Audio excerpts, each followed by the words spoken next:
রাতে একা থাকলে কি তুমি নিজের সাথে লড়াই করো, ডিলিট করো, আবার ডাউনলোড করো, তারপর নিজের কাছেই লজ্জা পাও?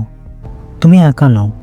আজকের ভিডিওটা হয়তো তোমার জীবনের সবচেয়ে গুরুত্বপূর্ণ ভিডিও হতে চলেছে, কারণ আমরা এমন একটা বিষয়ে কথা বলবো যেটা হাজার হাজার মানুষ লুকিয়ে লুকিয়ে সহ্য করছে, পর্ণাসক্তি। আর সবচেয়ে বড় কথা, এটা চরিত্রের দুর্বলতা না, এটা মস্তিষ্কের অভ্যাস। আমাদের মস্তিষ্ক যখন আনন্দ পায় তখন ডোপামিন নামে একটা রাসায়নিক নিঃসৃত হয়।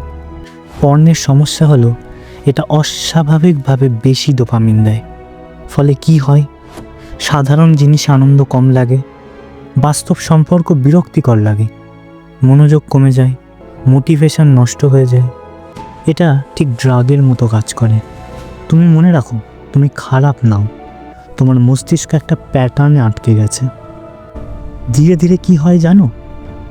আসক্তির আসল ক্ষতিগুলো, বাস্তব ইন্টিমেসি কঠিন হয়ে যায়, আত্মবিশ্বাস কমে যায়, চোখে মানুষকে অবজেক্ট হিসেবে দেখা শুরু হয়, কাজের প্রতি আগ্রহ কমে যায়। সবচেয়ে ভয়ঙ্কর হলো নিজের ওপর বিশ্বাস হারানো।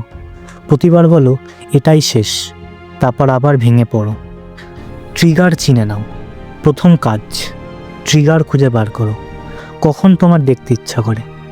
একাকিত্বে, স্ট্রেসে, রাতে, নাকি অবসরে? একটা কাগজে লিখে ফেলো। যেই মুহূর্তে আর্জ আসবে, 5 মিনিটের রুল। ফোনটা রেখে উঠে দাঁড়াও, ঘর বদলাও, হাঁটতে বের হও, কারোর সাথে কথা বলো। আর্জ ওয়েভের মতো 10-15 মিনিট কমে যাবে। ইচ্ছাশক্তি সবসময় কাজ করে না, তাই এনভায়রনমেন্ট বদলাও।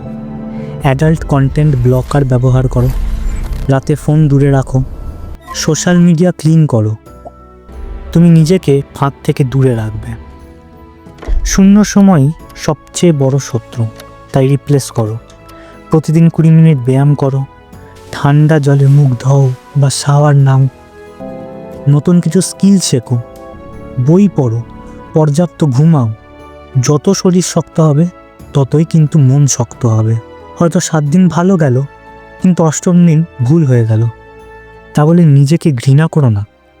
একটা ভুল মানে তুমি ব্যর্থ নও, এটা একটা প্রসেস। রিপ্লেস মানে restart, not reset two zero. শোনো, তুমি আসক্ত নও, তুমি একজন মানুষ যে লড়াই করছে। পণ তোমার পরিচয় না, তোমার ভবিষ্যতের চেয়ে বড়। আর যদি তুমি 1% ভালো সিদ্ধান্ত নাও, তাহলে 1 বছরে তুমি অন্য মানুষ। তুমি দুর্বল না, তুমি একজন যোদ্ধা। আর আজ থেকেই তুমি বদল শুরু করেছো। ভিডিওটা যদি একটুও সাহায্য করে, শেয়ার করো এমন একজনের সাথে যে নীরবে লড়াই করছে এই সবের সাথে। মনে রাখো, তুমি একা নও।